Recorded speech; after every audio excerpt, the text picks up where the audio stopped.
नमस्कार, आवाज समाचार में आपका स्वागत है। आपके साथ मैं हूं विपिन भट्ट, लेकर हाजिर है आवाज समाचार का ये ताजा तरीन एडिशन, खास आपके लिए दिन भर की खबरों के निचोड़ के साथ, क्योंकि ये खबरें न सिर्फ आपके काम की हैं बल्कि आपके फायदे की भी हैं। तो चलिए चाय की चुस्कियों के साथ कुछ गर्मा गर्म हेडलाइंस। बाजार में बड़ी गिरावट, mid cap small cap share पिटे। आईटी, रियल्टी, मेटल और ऑटो में आज रही भारी बिकवाली। सेंसेक्स से 1000 से ज्यादा तो निफ्टी 347 पॉइंट गिरकर बंद। इक्विटी के साथ कमोडिटी मार्केट में भी कोहराम। एमसीएक्स पर गोल्ड ने तोड़ा 49,000 का लेवल। चांदी में भी करीब 1,000 रुपए की जोरदार गिरावट। 2 दिन में नेचुरल गैस भी 12% टूटी। हम भारत को एक मैन्युफैक्चरिंग हब बना प्रगति कर रहे हैं। आज भारत में 70,000 से अधिक स्टार्टअप्स हैं, जिनमें से 100 से अधिक यूनिकॉर्न है। एससीओ के मंच से पीएम मोदी का बड़ा ऐलान। भारत बनने वाला है मैन्युफैक्चरिंग का हब। स्टार्टअप्स में नई ताकत। 2023 समिट की अध्यक्षता भारत करेगा। पुतिन और शी जिनपिंग ने दी भारत को बधाई। दिल्ली शराब स्कैम में सिसोदिया की चुनौती के बाद अब ईडी एक्शन में। दिल्ली, बंगलुरु, हैदराबाद समेत 40 ठिकानों पर छापे। एक वाईएसआरसीपी के सांसद भी रडार पर। बेगूसराय गोलीकांड के सभी आरोपी गिरफ्तार। बीजेपी सांसद गिरिराज सिंह ने की एनआईए से मामले की जांच कराने की मांग। उत्तर प्रदेश के लखनऊ में भारी बारिश से बड़ा हादसा, 9 लोगों की मौत। महाराष्ट्र, राजस्थान और मध्य प्रदेश समेत कई राज्यों में भारी बारिश का अलर्ट। तो बुलेटिन की शुरुआत करेंगे एससीओ समिट की खबरों के साथ।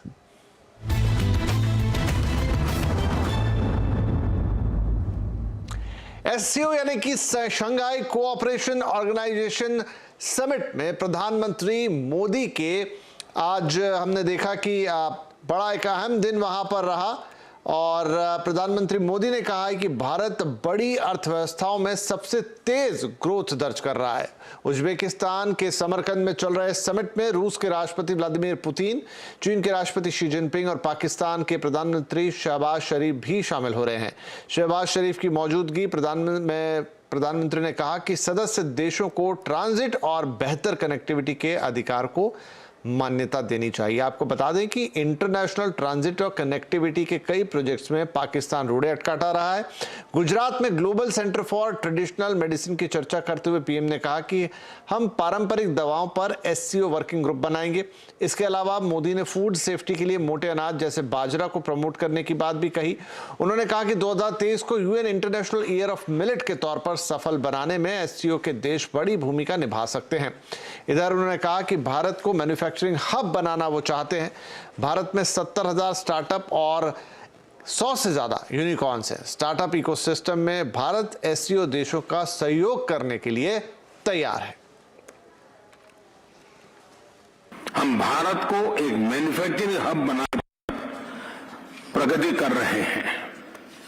भारत का युवा और प्रतिभाशाली वर्कफोर्स को मैं स्वाभाविक रूप से कॉम्पिटिटिव बनाता है। इस वर्ष भारत की अर्थव्यवस्था में 7.5% वृद्धि की आशा है, जो विश्व की बड़ी इकोनॉमीज में सबसे अधिक होगी। आज भारत में 70,000 से अधिक स्टार्टअप्स हैं, जिनमें से 100 से अधिक यूनिकॉर्न है। हमारे ये अनुभव कई अन्य एससीओ सदस्यों के भी काम आ सकता है।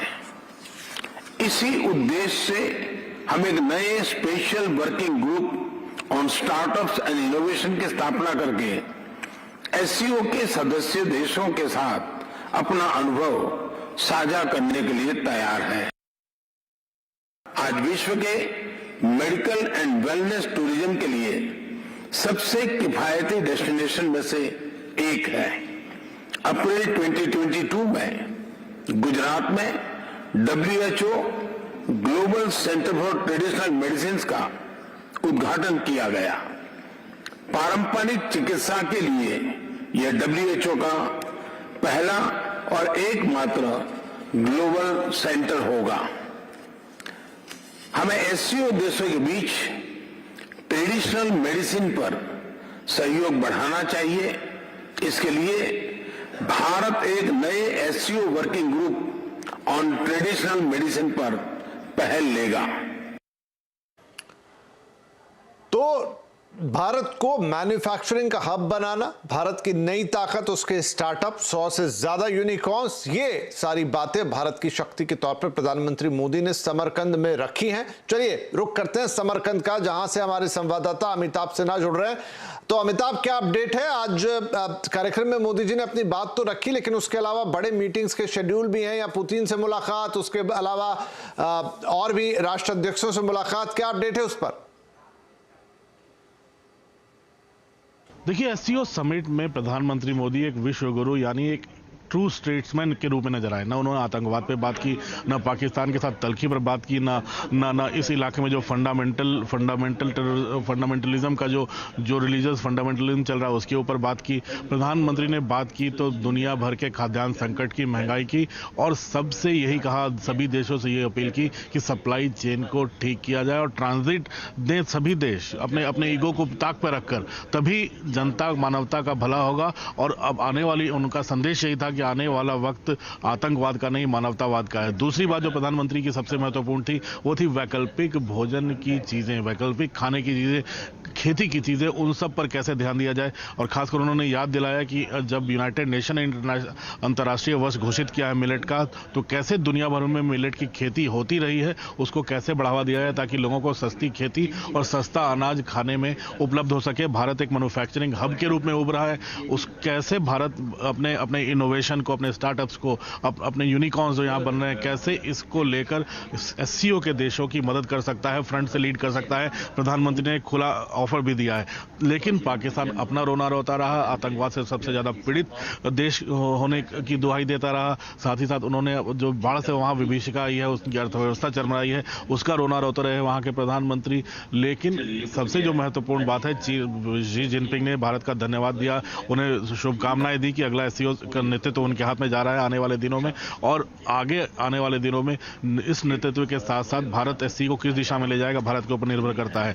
दूसरी बात रही रूस की, अब बायलैटरल्स का समय आ रहा है। अब से थोड़ी देर में राष्ट्रपति पुतिन के साथ और उज्बेकिस्तान के राष्ट्रपति मिर्जोएव के साथ, और साथ ही साथ अंत में ईरान के राष्ट्रपति रईसी के साथ प्रधानमंत्री की मुलाकात होगी। ये भी काफी अच्छा संदेश देने वाली, यानी कुल मिलाकर एक ऐसा एंगेजमेंट की बात प्रधानमंत्री ने की है जो कि सभी भारत के हितों को ध्यान में रखकर, सभी ग्रुपों को ध्यान में रखकर, चाहे वह सीओ हो, चाहे क्वाड हो, चाहे आसियान हो, इन सभी के साथ मिलकर भारत के हितों की रक्षा करना है और भारत की बात मजबूती से आगे रखनी है। जी बिल्कुल अमिताभ, फिलहाल के लिए शुक्रिया। लेकिन इन तमाम बायलैटरल मीटिंग्स के बाद एक बार फिर आपसे अपडेट लेंगे, कैसी बातचीत रही और किस तरह का माहौल यहाँ पर है। लेकिन ये तस्वीरें, काफी बड़ी तस्वीरें समरकंद से आप देख रहे हैं, जहां एससीओ समिट में भारत का प्रतिनिधित्व करते हुए प्रधानमंत्री मोदी और विश्व के बड़े नेता अपने झंडों के साथ अपने अपने देश का प्रतिनिधित्व करते हुए। लेकिन एससीओ समिट का एक अलग महत्व है, खासतौर पे एक बड़ी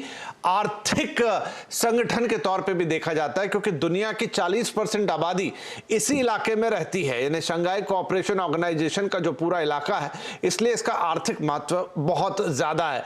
हमारे economic policy editor Lakshman Roy हमारे साथ जुड़ गए, उससे समझेंगे। तो लक्ष्मण, जैसा हम कह रहे हैं कि देखिए, कहने के लिए तो एक मंच पर चीन है, पाकिस्तान है, भारत है, और इनसे हमारी प्रतिद्वंदिता, चाहे वो सामरिक हो चाहे किसी और तरीके की, कोई छुपी हुई नहीं है। लेकिन ये एक आर्थिक मंच है, एक आर्थिक शक्ति का मंच है, और यहां पर कूटनीतिक तौर पर अलग तरह की रणनीति है। कितना बड़ा आर्थिक महत्व है इस समिट का भारत के लिए? वाकई ये एससीओ समिट आर्थिक लिहाज से काफी महत्वपूर्ण है, क्योंकि इससे पूरे सेंट्रल एशिया में आर्थिक तरक्की के रास्ते खुलेंगे। 3-4 महत्वपूर्ण मुद्दे हैं जो इस समिट के एजेंडे के तौर पर भी रखा गया है, उस पर कुछ डेवलपमेंट होने की संभावना है जो लंबे समय से अटके पड़े हैं।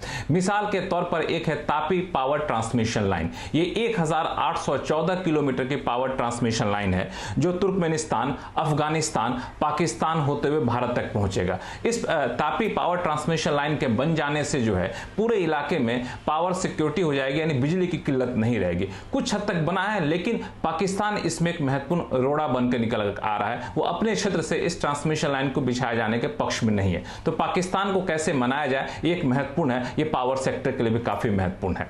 दूसरा जो महत्वपूर्ण चीज है वो है आपको चाबार पोर्ट। चाबार पोर्ट जो है ईरान के एक शहर में पोर्ट बनाया जाना है। ये भारत के लिए और उतना ही चीन के लिए भी काफी ज्यादा महत्वपूर्ण है, क्योंकि ये चाबार पोर्ट बन जाएगा तो फिर बगैर पाकिस्तान गए इस पोर्ट के जरिए भारत कारोबार कर सकेगा, अफगानिस्तान तक पहुंच सकेगा और पूरे सेंट्रल एशिया में कारोबार करना भारत के लिए काफी महत्वपूर्ण हो जाएगा। तो ये चाबार पोर्ट के लिए रास्ता खोलना भी एक काफी महत्वपूर्ण है, जो इस समिट में उम्मीद की जा रही है कुछ पॉजिटिव संकेत निकलकर सामने आएंगे।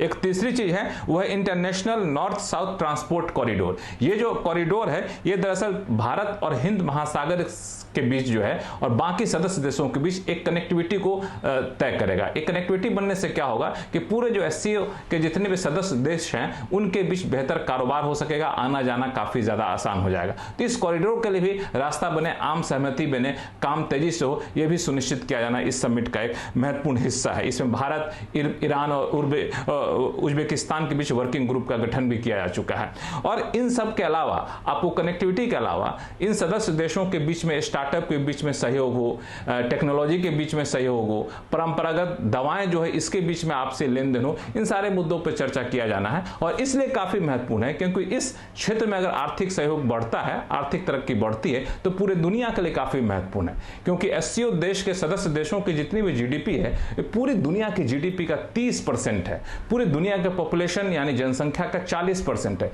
इसलिए इस समिट का आर्थिक महत्व काफी ज्यादा बढ़ जाता है। जी लक्ष्मण, बहुत शुक्रिया। तो बहुत विस्तार के साथ लक्ष्मण रॉय ने हमें समझाया कि एससीओ समिट के क्या आर्थिक मायने हैं और भारत में उसके लिए क्या कुछ, और यही कारण है कि प्रधानमंत्री मोदी इसमें शामिल हो रहे हैं, बड़े नेताओं से मुलाकात कर रहे हैं, अपनी बात उन्होंने रखी, चाहे वो भारत को मैन्युफैक्चरिंग हब बनाने की हो, चाहे फिर वो इंटरनेशनल फूड सिक्योरिटी की बात हो। चलिए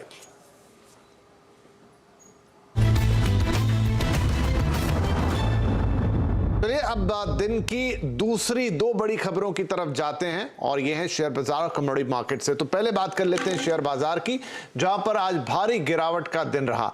आज बाजार में 16 जून के बाद की सबसे बड़ी गिरावट देखने को मिली। सेंसेक्स 1000 पॉइंट से ज्यादा टूटा तो निफ्टी भी करीब 350 पॉइंट टूट गया। आज की गिरावट में आईटी और रियल्टी शेयरों में सबसे ज्यादा हमने देखा कि मार पड़ी है। वहीं मेटल और ऑटो शेयर्स भी भारी मुनाफा वसूली का शिकार रहे। कल ऑल टाइम हाई लगाने वाला बैंक निफ्टी भी आज 400 अंकों से ज्यादा लुढ़क गया। हालांकि एक्सपर्ट्स मानते हैं कि सोमवार को बाजार में एक अच्छी रिकवरी देखने को मिल सकती है। तरीके की स्टीप करेक्शन हमने पिछले 2 दिनों में देखी है। मुझे लगता है कि ज्यादातर पेन एब्जॉर्ब हो चुका है।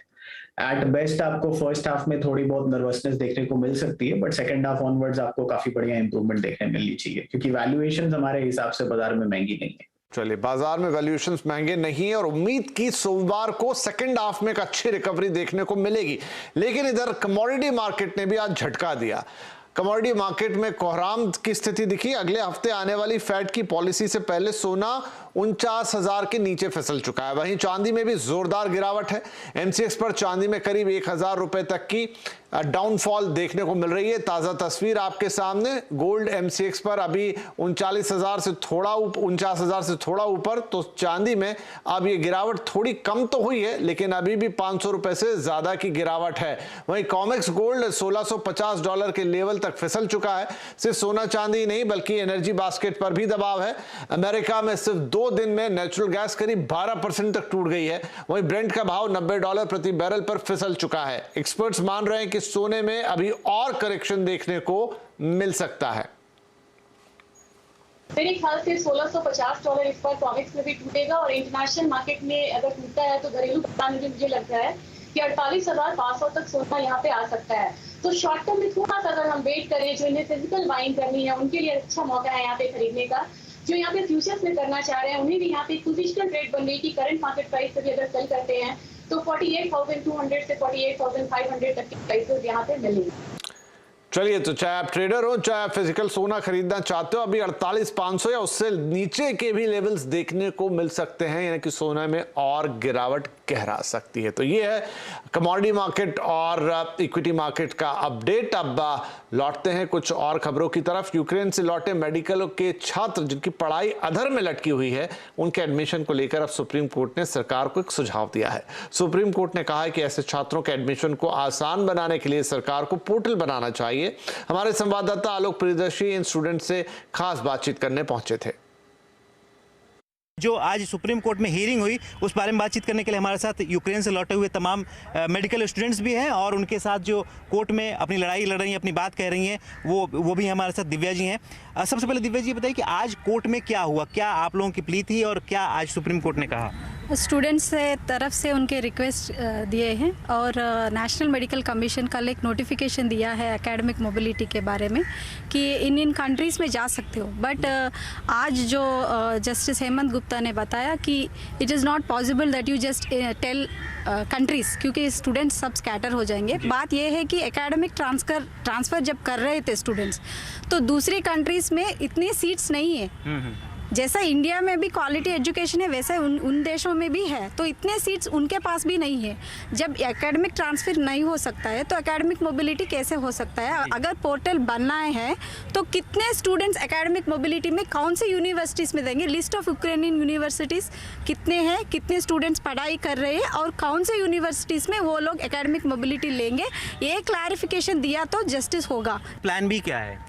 प्लान बी तो हमारा यही था कि इंडिया गवर्नमेंट यहाँ पे वो अकोमोडेट कर देगी, बट अभी गवर्नमेंट ने क्लैरिफाई कर दिया साफ साफ। तो सेकंड ऑप्शन उन्होंने मोबिलिटी दिया है, बट मोबिलिटी में भी उन्होंने अदर देन इंडिया सारी कंट्रीज़ दे दिए हैं। ग्लोबली बोला था उन्होंने, बट कल जो सर्कुलर आया है उसमें उन्होंने स्पेसिफिक कंट्रीज़ दे दिए हैं। कुल मिलाकर जो उम्मीद है वो सुप्रीम कोर्ट से सारे स्टूडेंट्स को है, बशर्ते कि सुप्रीम कोर्ट भी इस मामले में जल्दी सुनवाई करके कुछ रास्ता इन स्टूडेंट्स के लिए निकाले। और ज़्यादातर स्टूडेंट्स की यही मानना है कि बेटर होता है कि जो सारे स्टूडेंट्स हैं उनको अकोमोडेट इंडिया में ही कर लिया जाता तो ज़्यादा बेटर होता। लेकिन अब खैर भारत सरकार की तरफ से साफ तौर पे कहा गया है कि इंडियन मेडिकल स्टूडेंट कॉलेजेस में उनको अकोमोडेट नहीं किया जा सकता। तो कुल मिलाकर अब सारा जो दारोमदार है वो सुप्रीम कोर्ट पर है और सुप्रीम कोर्ट देखना है कि जो यूक्रेन से लौटे जितने भी मेडिकल स्टूडेंट्स हैं उनके लिए आगे क्या रास्ता सुझाता है। कैमरामैन प्रदीप के साथ आलोक प्रियदर्शी, CNBC आवाज़, दिल्ली। भारत के बच्चे साइबर बुलिंग में दुनिया में टॉप पर हैं। ये गर्व करने की नहीं बल्कि चिंता करने की बात है। बच्चों को साइबर बुलिंग से कैसे बचाएं, जानने के लिए देखिए आज का कंज्यूमर अड्डा शाम 5:57 पर। नेट पर बच्चों, बुलिंग से बचो।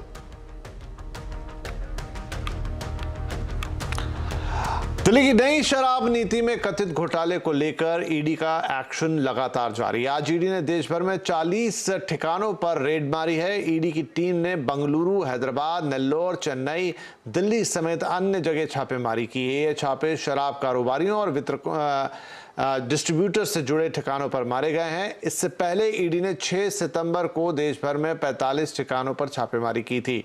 ईडी ने वाईएसआर कांग्रेस के एक सांसद के ठिकानों पर भी छापे मारे हैं। वहीं दूसरी तरफ ईडी ने तिहाड़ जेल में बंद दिल्ली सरकार के कैबिनेट मंत्री सत्येंद्र जैन से पूछताछ की है। ईडी ने सत्येंद्र जैन को 3 महीने पहले गिरफ्तार किया था। अब दिल्ली के मुख्यमंत्री अरविंद केजरीवाल ईडी की छापेमारी को लेकर केंद्र सरकार को घेर रहे हैं। मैं समझता हूं कि केंद्र सरकार को सुबह से शाम तक सीबीआई ईडी छोड़ के कुछ पॉजिटिव काम भी करने चाहिए देश के लिए। देश के लिए पॉजिटिव काम नहीं करेंगे तो देश आगे कैसे बढ़ेगा? 24 घंटे सबके ऊपर बस सीबीआई ईडी पूरे देश को डरा रखा है, पूरे देश को धमका रखा है। ऐसे देश कैसे आगे बढ़ेगा? कोई गलत काम करे उसको पकड़ो, लेकिन जबरदस्ती सबके ऊपर सीबीआई ईडी, इस तरह से तो देश आगे नहीं बढ़ सकता ना। ऐसे कैसे देश तरक्की करेगा? तो क्या ईडी की छापेमारी से आम आदमी पार्टी के ऊपर बन रहा है दबाव? आज आवाज अड्डा में इसी पर करेंगे बड़ी बहस। शाम 7:57 पर दबाव में आप जरूर जुड़िएगा। आज का आवाज अड्डा। मजबूत इकोनॉमी वाला गुजरात अब म्यूचुअल फंड निवेश के मामले में भी आगे बढ़ रहा है। गुजरात तीसरे पायदान पर था लेकिन अब दूसरे स्थान पर पहुंच गया है। जानकारों के मुताबिक म्यूचुअल फंड में व्यक्तिगत निवेश के मामले में गुजरात अव्वल है। देखिए केतन जोशी की ये रिपोर्ट। डॉक्टर बेला शाह और उनके पति सरकारी अस्पताल में सीनियर डॉक्टर के पद से अभी सेवानिवृत्त हुए हैं। पिछले 22 साल से वो लगातार म्यूचुअल फंड में निवेश कर रहे हैं। दूसरी तरफ दया शंकर हैं। ये पेशे से पेंटर हैं। उनको निवेश के बारे में कुछ पता नहीं है, लेकिन फिर भी हर महीने म्यूचुअल फंड में 3000 का निवेश करते हैं। गुजरात में हर महीने दया शंकर जैसे हजारों निवेशक म्यूचुअल फंड के जरिए पैसा लगाते हैं और डॉक्टर बेला जैसे लोग भी जो बाजार ऊपर नीचे होने पर भी अपना निवेश जारी रखते हैं। शायद मैंने मार्केट उतना ऊपर नीचे हुआ तब उतना ध्यान नहीं दिया कि क्या हुआ होगा, और मैंने विश्वास रख के काम किया है, तो मेरा इन्वेस्टमेंट में मेरे को कोई तकलीफ नहीं हुई है अभी तक। मुझे किसी ने बताया है कि म्यूचुअल फंड में निवेश करो तो उसमें रिटर्न अच्छा मिलता है और उसमें फ़ायदा अच्छा मिलेगा आपको बाद में जाके। आंकड़े बताते हैं कि अगस्त 2022 तक पूरे देश में म्यूचुअल फंड में कुल निवेश है 39,40,000 करोड़। इसमें टॉप के राज्य महाराष्ट्र का हिस्सा है 5,84,000 करोड़ और अब गुजरात नंबर 2 पर है जिसका हिस्सा है 1,70,000 करोड़। जानकारों के मुताबिक महाराष्ट्र का आंकड़ा इसलिए ज्यादा है क्योंकि म्यूचुअल फंड में बड़ा निवेश करने वाली कंपनियों के हेडक्वार्टर यहीं हैं, जबकि व्यक्तिगत निवेश के मामले में गुजरात काफी आगे है। ये महीने में ही 12,900 करोड़ के ऊपर SIP मंथली हो रही है। उससे इक्विटी इन्वेस्टमेंट का जो गुजरात में फ्लेवर है वो पहले से था और म्यूचुअल फंड से और भी बढ़ गया है।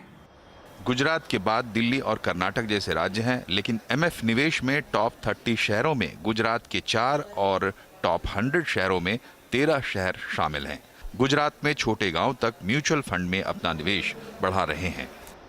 वैसे तो गुजरात की पहचान एक बिजनेस फ्रेंडली स्टेट की है, लेकिन अब निवेश के मामले में भी गुजरात अव्वल पायदान पर जा रहा है। म्यूचुअल फंड के मामले में बड़े शहर तो ठीक, लेकिन छोटे गांव में भी निवेशक फैले हुए हैं और ये यात्रा आगे भी तेजी से बढ़ने वाली है। केतन जोशी, अहमदाबाद। तो चलिए, इस बुलेटिन में फिलहाल वक्त हो गया आपसे इजाजत लेने का, लेकिन आज की शाम के 2 बड़े कार्यक्रम आपको बताते चले। अब से कुछ देर बाद यानी शाम 5:57 पर आज कंज्यूमर अड्डा में बात होगी साइबर बुलिंग की, क्योंकि एक रिपोर्ट ये बताती है कि हिंदुस्तान में ही बच्चे सबसे ज्यादा साइबर बुलिंग के शिकार है, लेकिन सबसे ज्यादा साइबर बुलिंग करने वाले बच्चे भी हिंदुस्तान के अंदर ही है। तो नेट पर बच्चों का ये जो कब्जा है उसे कैसे हटाएं, कैसे छुड़ाएं और बच्चों को कैसे बचाएं, ये आज आप देखिए। और इधर आवाज अड्डा में बात होगी आम आदमी पार्टी की। बैक टू बैक आबकारी नीति को लेकर सवाल, छापे पे छापे और सवाल जवाब, प्रतिद्वंदिता, बीजेपी और आप में पलटवार। तो दबाव में है आप। आवाज अड्डा आज का 7:57 जरूर जुड़िएगा आज शाम के 2 बड़े कार्यक्रम।